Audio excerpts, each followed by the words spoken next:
받게 되는 것입니다. 그런데 이 세상 사람들, 그리스도인에 비해서 우상 숭배하고 이방 사람들의 특징은 뭐냐면 이 죄에 대해서 상당히 무지하다고 하는 것입니다. 다시 말해 이 죄가 뭔지를 모른다는 것이에요. 이 교통법규를 위반하고서도 이 죄인의 특징들이 뭐냐면 자기가 재수 없어서 걸렸다라고 생각을 하는 것이죠. 내가 교통법규를 위반해서 걸려서 미안하다 이게 아니라 아이고 다른 사람들도 다 저지르는 것을 나는 걸렸다라고 생각을 하는 것이 이 죄인들의 특징입니다. 오히려 자랑스럽게 이것을 여기는 것이죠. 7계명도 마찬가지입니다. 다른 사람과의 간음을 저지르고도 이것이 죄인지 모른다고 하는 것입니다. 오히려 자랑스럽게 생각을 하는 것입니다. 왜냐하면 무지하기 때문에 그런 것입니다. 죄가 뭔지 모르는 것이죠. 세상 사람들, 이방 숭배자들, 우상 숭배하는 사람들의 특징은, 믿음이 없는 사람들의 특징은 이런 것들을 통해서 쾌락을 추구하기 때문에 그렇습니다. 쾌락을 추구하죠. 이런 것들이 나의 인생에 즐거움을 준다 이렇게 생각을 합니다. 그래서 이방 사람들은 더 많이 개방을 하고 더 많이 쾌락을 추구하는 특징이 있습니다. 그리고 앞으로 세상은 이것이 더 많이 개방이 될 것이 분명합니다. 그래서 요즘에는 이제 간음이라고 하는, 간통이라고 하는 이것들은 오히려 감추는 것이 아니라 자랑거리가 된 세상입니다. 이 사람 저 사람과 관계를 하고도 그것이 부끄러운 줄 모르고 그것이 오히려 세상에 나가서는 떵떵거리는 사람들의 쾌락의 도구가 된 것인 거죠. 그것을 어떻게 할 수 있냐 하면 이 세상의 모든 환경들이 그렇게 흘러가고 있습니다. 텔레비전을 보세요. 온갖 텔레비전, 그것을 장려하는 것처럼 보이지 않습니까?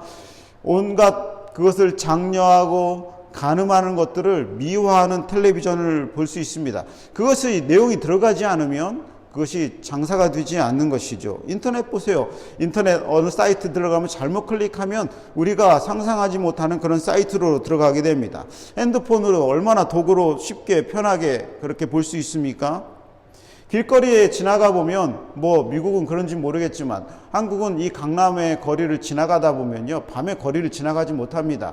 그렇게 막 유혹해서 이렇게 양복 끝을 잡아서 하룻밤 지내자는 그런 상업적인 전술들이 유혹들이 얼마나 많은지 모릅니다. 길거리에 너무 만연하는 것이죠.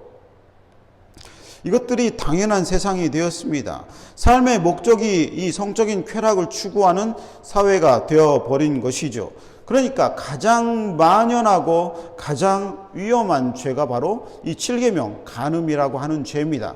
살인하지 말라 다 알고 있어요. 부모를 공경하지 말라 다 알고 있어요. 부모를 공경하지 않으면 그것이 마음이 불편한 것을 알고 있어요. 살인하는 것 당연하죠. 도적질하면 당연히 마음에 엄청난 부담감이 누구에나 있습니다.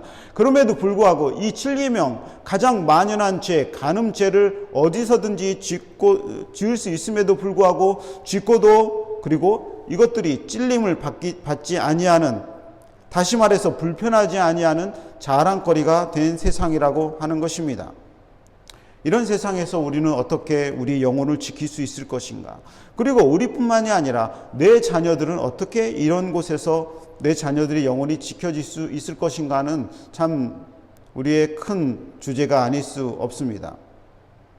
성경에 보면 이 성적으로 극도로 타락한 소돔과 고모라의 이야기가 나옵니다. 그런데 성경 얘기가 아니에요. 지금 온 세상 모든 도시가 이렇게 되어가고 있습니다. 심지어 그것보다 더 타락한 도시들이 되어가고 있는 것을 볼 수 있습니다. 그러니 하나님께서 오늘 당장 불심판을 내리셔도 할 말이 없을 것입니다. 그런데 아브라함이 기도하죠. 소돔과 고모라를 멸망하기 전에 의인 10명이 있으면 어떻게 하시겠습니까? 라고 하나님께 물어봅니다. 그러자 하나님이 의인 10명이 있으면 소돔과 고모라를 멸망시키지 않겠다라고 하나님께서 말씀을 하십니다. 그러나 아브라함은 그 소돔과 고모라의 대도시에서 의인 10명, 하나님 말씀을 신실하게 지키고 있는 사람 10명을 찾을 수가 없었다는 거예요. 즉 다시 말하면 그 10명 외에 수십만이 될지 수백만이 될지 이 모든 사람들이 이런 성적인 타락에 빠졌다라고 하는 것입니다. 그런데 반대로 생각해 보면 하나님이 그 도시와 그 세상을 지키는 방법은 무슨 방법이냐면 의인 10명 때문에 그 세상을 지켜주시는 것입니다. 즉 다시 말해서 이 안에 있는 하나님의 사람들, 우리들이 의인처럼 하나님 말씀을 잘 지키고 살면 하나님이 이 도시를 지켜주신다는 말이 되는 거예요. 이해 가시나요? 그러니까 이 우상 숭배하고 이방 사람들의 특징은 죄를 짓는 게 특징이고, 하나님의 사람들은 하나님의 말씀을 가지고 의의 길로 자신을 지키는 것이 특징이라고 하는 것입니다. 그러니까 뭐 세상 보고 우리는 욕할 필요 없어요. 세상은 원래 그런 것이기 때문에 우리는 우리의 스스로 우리 영혼을 지키는 것이 더 중요하다는 것을 생각해야 된다는 것입니다. 간음하지 말라고 하는 이 7계명을 잘 지키게 되면 하나님의 성도들에게 주시는 축복은 무엇인가? 이 말씀을 묵상하면서 중요한 사실을 발견했습니다. 첫 번째, 따라합시다. 가정을 잘 지키게 된다. 네, 하나님이 이 계명을 잘 지키는 성도들에게 주시는 축복은 뭐냐? 우리의 가정이 잘 지켜지는 거예요. 우리의 목적은 가정을 잘 지키는 것 아닙니까? 아내를 잘 지키고 남편을 잘 지키고 우리의 자녀들을 내가 살아있는 생전에 잘 지키는 것 아닙니까? 영혼을 지키고 육신을 지키는 것이죠. 첫 번째, 이 계명의 가장 큰 축복은 우리의 가정이 지켜지는 것입니다. 하나님 말씀 보면 모든 사람은 결혼을 귀히 여기고 침소를 더럽히지 않게 하라. 음행하는 자들과 간음하는 자들은 하나님이 심판하시리라. 즉 음행하는 자들과 간음하는 자들은 하나님이 심판하신다는 거예요. 즉 이것에서 벗어나면 하나님이 심판을 하지 않으신다는 것이죠. 그러니까 음행과 간음을 하는 자들은 하나님이 그 가정에 심판을 내리신다는 것입니다. 그러나 이 계명을 잘 지키면 가정이 잘 지켜지는 것이죠. 간음으로 인해서 나의 가정이 깨지는 일들이 얼마나 많이 있습니까? 사단은 가정을 깨는 가장 강력한 무기로 간음을 사용하고 있는 것입니다. 우리의 간음보다 가정을 깨트릴 더 큰 무기가 없습니다. 우리의 가정을 깨트리는 가장 큰 핵폭탄의 무기는 한 사람이, 두 사람이 간음을 하는 것이에요. 이혼은 허용되지 않습니다, 성경에서. 그러나 단 한 가지 이유로 하나님이 이혼을 허락하시는데 그것은 바로 배우자가 간음을 한 경우입니다. 하나님이 보셨을 때 한 배우자가 간음을 하면 그 가정은 더 이상 유지될 수 없다라고 하나님도 그렇게 판단을 하시는 거예요. 그러니 인간을 어떻게 그 가정을 유지할 수 있겠습니까? 하나님이 인정할 정도로 강력한 파괴력이 있는 죄가 바로 간음죄라고 하는 것입니다. 다른 고난은 다 이겨내요. 다른 고난은 부부와 아이들이 힘을 박하면요 다 이겨낼 수 있습니다. 지하방에 단칸방에 있어도요 믿음으로 다 이겨냅니다. 이겨내자. 이것을 이겨내면 우리는 일어날 수 있어. 그렇지, 기도하자. 믿음으로 갖자 하면서 기도하고 막 웃음꽃 피고 라면 하나 갖고 4명이 나눠 먹으면서도 그 어려움을 다 이겨낼 수 있습니다. 그러나 유일하게 이겨낼 수 없는 고난이 뭐냐면 간음으로 인해서 가정이 깨어지는 고난입니다. 그것은 결코 이길 수 없어요. 그 증거들은 얼마나 많은지 모릅니다. 매일 눈으로 보고 있고 목회를 제가 오래 해보니까 도저히 규합이 안 돼요. 그러니까 이 7계명은 무슨 목적이 있느냐면 우리의 가정을 지켜주시려는 하나님의 가장 큰 목적이 있다라고 하는 거예요. 가정이 깨어지면 어린아이들이 부모의 보호를 더 이상 받지 못합니다. 아이들이 평생 상처를 안고 살아가는 것이죠. 하나님이 맡겨주신 자녀를 상처를 완벽하게 주는 행위는 바로 이 7계명을 어기는 것입니다. 가족은 울며 뿔뿔이 흩어지고 다시는 규합되지 못합니다. 하나가 되지 못합니다. 아이들은 다른 집에 맡겨질 가능성이 많고 부모에게서 당연히 떨어질 것입니다.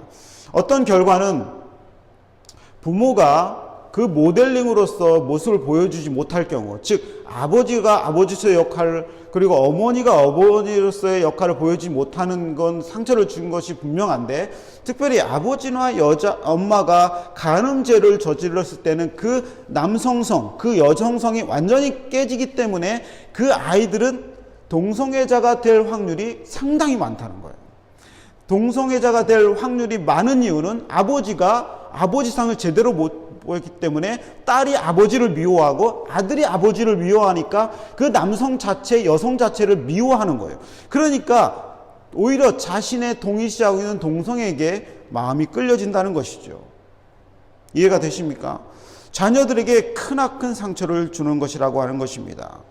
결국 아이들은 우리의 부모를 원망하게 되고 결국은 지난주에 제가 말씀드린 것처럼 부모가 하나님이 돼야 되는데 하나님이 되지 못하니까 하나님까지도 원망하는 그런 삶을 살게 되는 것입니다. 크리스천 부부의 이 간음으로 인해서 갈라짐은 영혼에 평생 씻을 수 없는 상처를 남기게 되는 것입니다. 두 번째, 이 간음죄가 무서운 이유는 내 가정도 완전히 파괴하지만 동시에 다른 사람의 가정도 완전히 파괴를 한다는 것입니다. 십계명의 궁극적인 목적은 하나님의 사랑과 하나님을 사랑하는 것과 이웃을 사랑하는 목적이 있다고 얘기를 했습니다.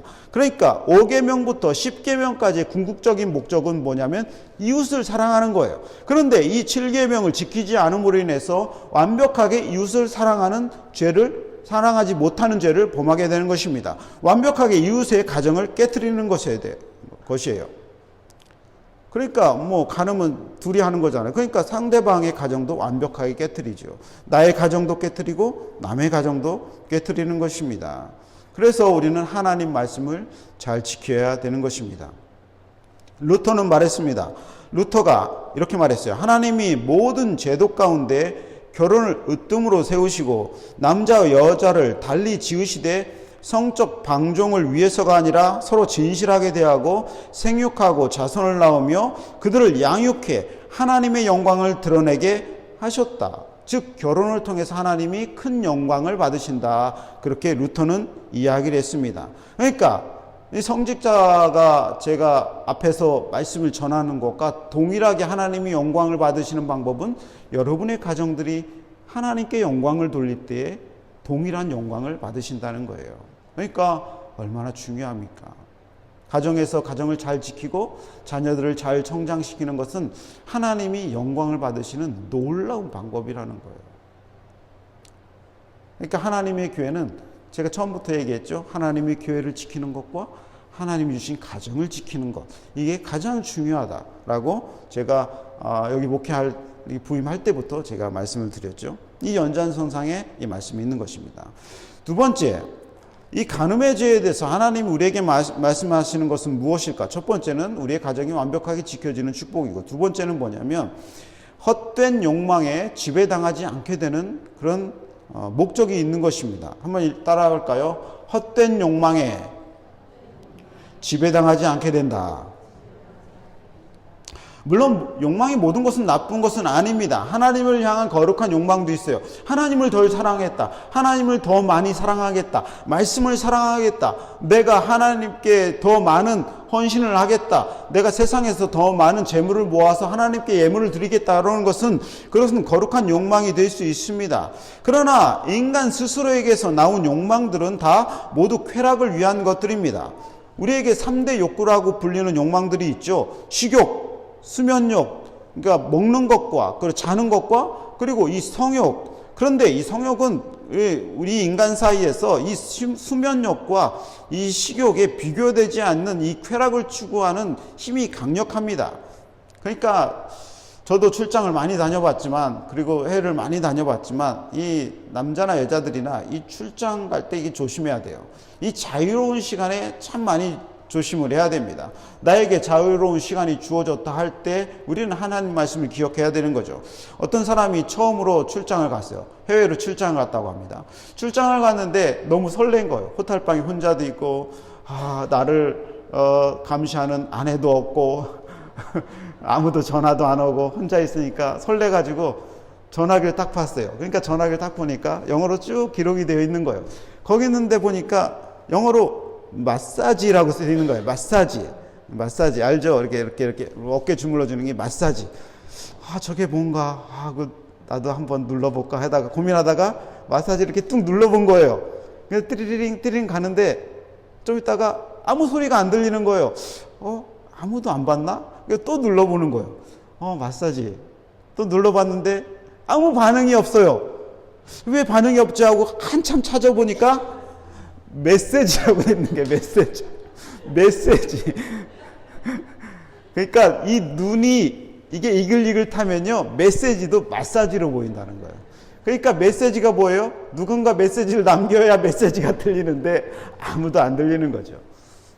어떤 사람이 저에게 직접 얘기해 준 겁니다. 자기 경험담. 어떤 집사님이 자기가 깜짝 놀랐다는 거. 자기 눈이 메시지가 아니라 마사지로 보이다는 거예요. 그래서 너무 놀라가지고 저 목사인 저에게 그 얘기를 한 겁니다. 그러니까 이 욕망의 눈이 멀면요, 헛된 욕망에 지배당하게 됩니다. 지배당해서 그런 것들이 보이게 되는 것이죠.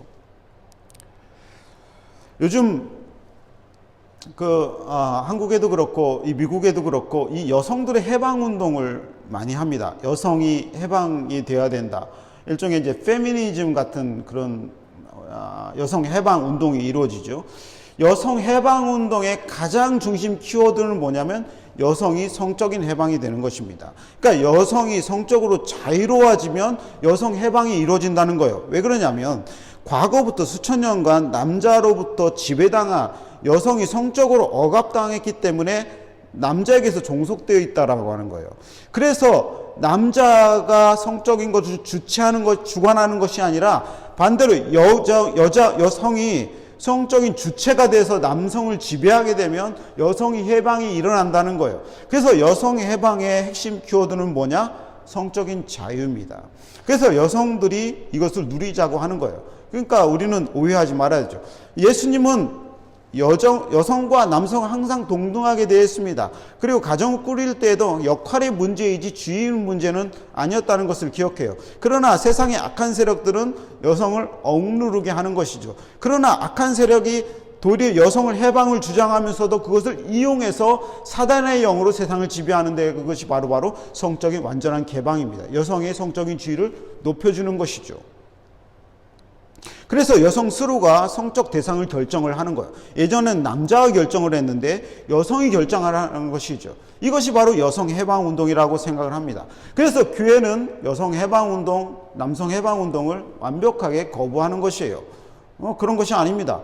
남자도 그런 지위에 있는 것이 아니고 여자도 그런 지위에 있는 것이 아닙니다. 하나님이 그렇게 준 것이 아니라는 것이죠. 남을 지배하려는 욕망은 남자건 여자건 아이건 어른이건 간에 우리 안에서 매 순간 꿈틀거리는 것입니다. 그것이 성폭력으로 나타나기도 하고 성지배로 나타나기도 하고 성해방으로 나타나기도 하고 방종으로 나타나기도 하는 것입니다. 그래서 결국은 이 욕망에 지배당하는 인생들이 결국은 파멸로 간다라고 하는 것입니다. 하나님 말씀에 이렇게 기록이 되어 있습니다. 욕심이 잉태한 즉 죄를 낳고 죄가 장성한 즉 사망을 낳느니라. 야고보서 1장 15절입니다. 그러니까 어떤 욕심이든 인간적인 욕심은 결국 죄가 되고 죄가 계속해서 멈출 수 없으면 사망, 파멸에 이른다고 하는 것입니다. 성경은 모든 종류의 성적인 범죄를 음행, 간음이라는 차원에서 금지하고 있습니다. 즉 남자와 여자, 부부 이외의 모든 성적인 행위를 금하고 있는 것이죠. 예를 들면 성매매라든지 성폭력이라든지 근친상간이라든지 결혼 전 동거하는 일이라든지 임신하는 일이라든지 동성애도 여기에 똑같이 근거하는 것입니다. 그러므로 인간은 욕망에 끌려서 자신의 마음대로 행동을 하게 되면 이것이 죄로 빠진다는 것을 알게 되어야 되는 것입니다. 그러므로 욕망은 스스로 제어하는 것이 맞는 것입니다. 제어하는 것이 맞네. 그럼 어떻게 이것들을 끝까지 제어할 수 없는 것들을 우리가 해결할 수 있습니까? 그것은 바로 성경적인 관점이죠. 그러니까 결혼을 일찍 하는 겁니다. 결혼을 일찍 하고 하나님 말씀 안에서 결혼을 누리는 것입니다. 결혼의 중요한 목적은 부부 생활을 통해서 욕망을 제어하는 목적이 있는 것입니다. 그래서 성적인 부정을 방지하기 위함입니다. 결혼 생활을 통해서 부부 생활을 즐기며 마귀가 틈타서 우리의 욕망이 세상으로 분출되는 것을 막아주는 하나님의 방법인 것입니다. 고린도전서 7장 2절부터 3절을 보면 음행을 피하기 위하여 남자마다 자기 아내를 두고 여자마다 자기 남편을 두라. 남편은 그 아내에 대한 의무를 다하고 남편도 그 남편에게 그렇게 할지라. 이렇게 성경이 구체적으로 약간은 민망하게 제가 설교하면서도 조금 민망하긴 한데 이렇게 기록이 되어 있어요. 기록이 되어 있는 이유가 하나님께서 그것을 선하게 사용하는 용도로 만들어 놓으셨기 때문에 그렇습니다. 그러므로 좋은 방법은 부부 사이에서 그런 즐거움을 누리는 것입니다. 제가 연구를 하면서 책을 많이 읽어요. 책을 많이 읽는데 이 팀 켈러라고 하는 그 뉴욕의 목회를 잘하셨던 그 목사님이 결혼에 관한 책을 쓰셨습니다. 제가 오래전부터 그 책을 읽었는데 그 생각이 나는 거예요. 그분은 자기가 욕심이 넘어서 결혼에 대해서 생각을 해보니까 자기 아내를 고를 때 자기가 잘했다는 거예요. 왜 잘했느냐? 자기 아내를 고를 때 성적인 매력으로 고른 것이 아니라 친구 같은 아내를 골랐다는 거예요. 그러니까 친구 같은 아내를 골라서 지금껏 우정이 깊어지고 사랑이 깊어졌다라고 하는 것이죠. 그러니까 이게 성적인 매력에만 빠지면, 그것이 사라지면 부부관계가 완전히 불편해진다는 것이죠. 그리고 그의 눈은 다른 데로 향하게 된다는 것이죠. 그러니까 이 부부가 소통을 잘하는 것은 아주 중요합니다. 그러니까 좋은 시간은 다 부부가 가져야 돼요. 차도 많이 마시고 소통도 많이 하고 즐거운 시간을 가지고 해야 되는 것입니다. 일보다도 이 가정에서 부부의 생활을 더 많이 해야 돼요. 일보다 가정에서 아내랑 더 그런 행동하는 일들을 더 많이 가져야 됩니다. 이것이 하나님이 7계명 간음하지 말라, 간음하는 사이에는 이건 이제 간통을 말하는 거죠. 이것을 피하는 가장 좋은 방법이라고 하는 것입니다. 세 번째, 이 간음죄가 우리에게 중요한 사실은 세 번째, 하나님의 거룩한 사역에 지속적으로 동참하게 되는 원인이 된다고 하는 것입니다.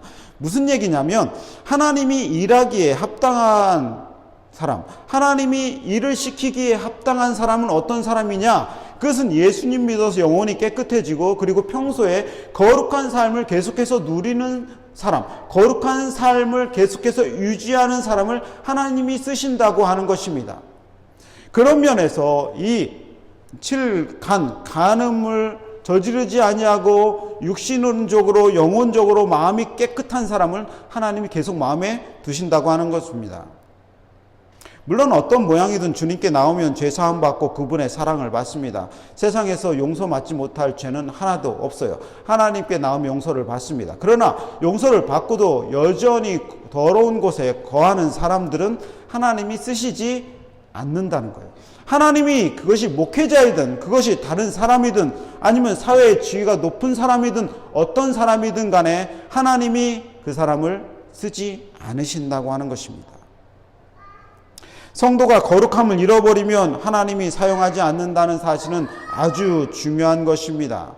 그러므로 우리의 삶을 돌아보세요. 이 말씀이 우리 마음 가운데 조금이라도 꺼리낌이 있다면 하나님께 회개하고 우리는 돌아와서 다시 한번 하나님께 쓰임을 받는 존재가 되는 것이 중요합니다. 그리고 이 보상은 완전히 우리에게 좋은 보상으로 되돌아올 것입니다. 그러니까 거룩한 사람들은 확실한 보상이 있고 거룩하지 못하는 것은 쓰임받지 못한다는 확실한 심판이 있는 거예요. 성경에 보면 형들의 시기심에 팔려간 사람이 있죠. 누구예요? 요셉이 있죠. 요셉은 한 17살쯤에 팔려갑니다. 형들이 시기해서 팔려간 곳이 어디였냐면 애굽 바로 왕의 경호대장인 보디발 집에 총무로 들어간 거예요. 그러니까 가장 높은 권세 있는 집안에 총무로 들어간 것이죠. 거기서 일을 열심히 한 10년간 열심히 하다 보니까 깨끗해서 그 사람이 높은 지위에 올라갑니다. 그래서 그 집을 총관장하는 총집사가 된 거예요. 총관리인 요셉이. 성경에 보면 요셉이 참 아름답다라고 얘기가 나옵니다. 요셉이 얼마나 아름답고 청년이 미끈하게 생겼는지 누가 유혹을 하냐면 보디발의 아내가 유혹을 합니다. 보디발의 아내. 이제 남편이 나이가 들고 좀 얼굴도 쭈글쭈글해지고 그러니까 이제 아름다운 청년에게 마음이 갔던 것이죠. 세상 사람들은 그렇습니다. 우상 숭배하는 사람들은 그것에 마음이 가기 마련이에요. 창세기 39장 10절에 보면 요셉을 끌지르기에 날마다 요셉을 유혹합니다. 요셉은 노예잖아요. 그러나 주인이 그 날마다 유혹을 하는데 얼마나 힘들었겠습니까?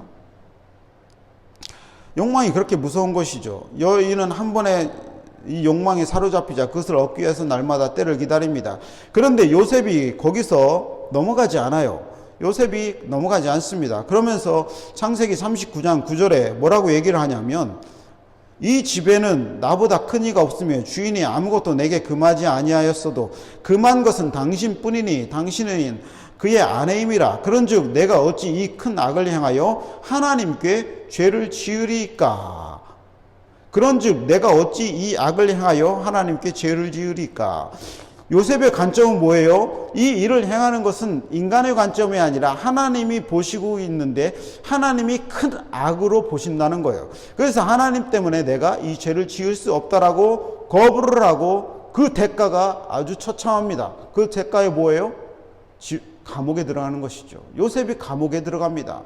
한순간 그 집에 가장 위대한 총리 집사에서 가장 밑에 있는 던전이라고 하는 그 이집트 애굽의 가장 밑에 감옥에 들어갑니다. 얼마나 억울하겠어요. 죄도 없고 유혹을 한 건 저 사람인데. 세상엔 이런 일이 많이 있죠. 그러니까 청년의 때에 참 비록 노예였지만 이 요셉의 삶을 우리는 잘 돌아볼 수 있는 것입니다. 그러니까 청년의 시기에 함부로, 이게 우리 인간들은 청년의 때는 좀 놀자 뭐 그런 생각이 있어요. 그러나 그러면 안 됩니다. 청년의 때에 더 깨끗하게 돼야 됩니다. 청년들에게는 이런 말씀의 정신이 있어야 돼요. 물론 거절에 대한 대가는 혹독했지만 하나님은 그것을 다 보시고 계셨어요. 하나님 말씀에 비추어 악을 행하지 아니하는 이 요셉을 보시고, 그리고 3년 감옥 후에 나왔는데 어디로 하나님이 옮겨주셨냐면, 어디로 옮겨주셨어요? 애굽의 총리의 자리로 옮겨주신 것이죠. 그러니까 하나님의 사람들은 하나님의 사람이 깨끗하고 거룩함을 유지하면 하나님이 그것을 보시고 하나님께서 그것을 보상해 주시는 것을 볼 수 있게 되는 것입니다. 지난주에 화요일에 우리 김영 목사님께서 아침마다 올리시는, 새벽 5시 30분이면 올리시는 묵상을 저 매일 봅니다. 그런데 그 화요일에 김영 목사님께서 이런 메시지를 올렸어요. 보디발 아내의 유혹받는 요셉에 대한 내용입니다. 다 보셨죠? 다 보셨죠? 다 보셨죠? 이런 내용이 있습니다. 즐길 수 있을 때 거침없이 즐길 수 있는 것이 성숙의 표시일진데 왜 유혹을 거부하고 충동을 다스려야 되겠습니까? 요셉은 유혹이 왔을 때 신속하게 그리고 확실하게 도망쳐 나옵니다.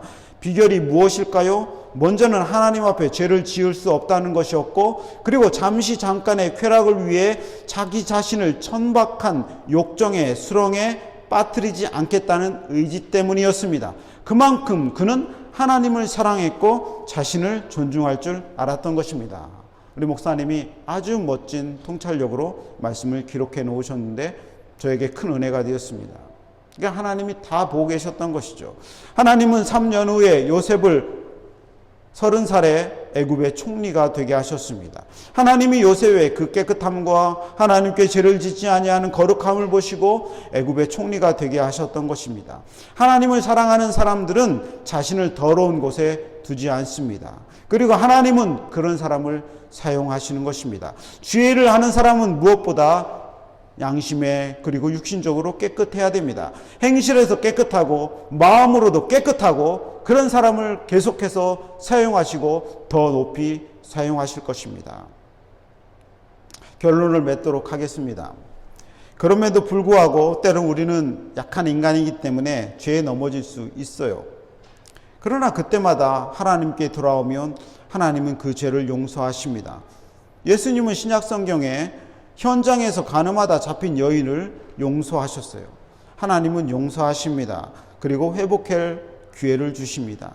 하나님은 어떤 죄라도 고치실 수 있는 분이세요. 그러니 우리는 이 죄를 돌아와야 됩니다. 이 죄에서 돌아와야 되는 것이죠. 또 한 가지는 아내만을 기뻐하라는 거예요. 남편만을 기뻐하라는 거예요. 여러분, 일보다 취미보다 남편이 더 중요하고 아내가 더 중요한 것입니다. 일보다 취미보다 가정에 더 많은 시간을 보내는 것은 참으로 중요하다는 생각을 합니다. 그래서 이 죄를 범하는 것들에 대해서 멀어져야 되는 것이에요. 하나님을 기뻐하듯이 남편과 아내를 기뻐해야 되는 것입니다. 그럼에도 불구하고 꿈틀거리는 우리의 욕망을 지혜할 수 있는 우리의 성령의 도움이 있으셔야 됩니다. 눈도 조심하고 입도 조심하고, 어떤 사람들은 입을 막 함부로 돌려서 항상 입에 막 음담패설과 같은 것들을 막 달고 사는 사람들이 있는데 좋지 않은 것이죠. 그것이 입술의 언어를 통해서 삶이 그대로 표현되는 것입니다. 이것을 잘 지킬 때, 이 7계명을 잘 지킬 때의 보상은 소돔과 고모라의 타락한 세상에서 우리는 끝까지 구원을 받는 것이며, 우리의 가정은 끝까지 지켜지는 것이며, 그리고 우리의 자녀들은 세상의 자녀들과는 다르게 잘 성장하고 바르게 성장하는 것이며, 그리고 죽는 날까지 우리와 우리의 자녀들이 주님 앞에서 신실하게 잘 쓰임을 받는 것입니다. 세상의 쾌락에 물들지 말고 저 천국에 이를 때까지 이것들을 잘 다스려서 하나님 앞에 갔을 때에 우리는 반드시 칭찬을 받게 될 것입니다. 그런데 우리는 이 계명을 지킬 수 없는 환경에 있는 것이죠. 그렇다면 어떻게 할 것인가? 하나님을 바라보고 하나님 말씀처럼, 하나님의 말씀을 요셉처럼 우리 안에 계속해서 넣으면 그 말씀이 역사하여서 우리 삶 가운데서 우리를 그런 유혹 가운데서 지켜줄 수 있으리라 생각합니다. 하나님이 우리의 가정과 우리의 마음과 우리의 생각을 다 지켜주기를 주님의 이름으로 축원합니다. 아멘.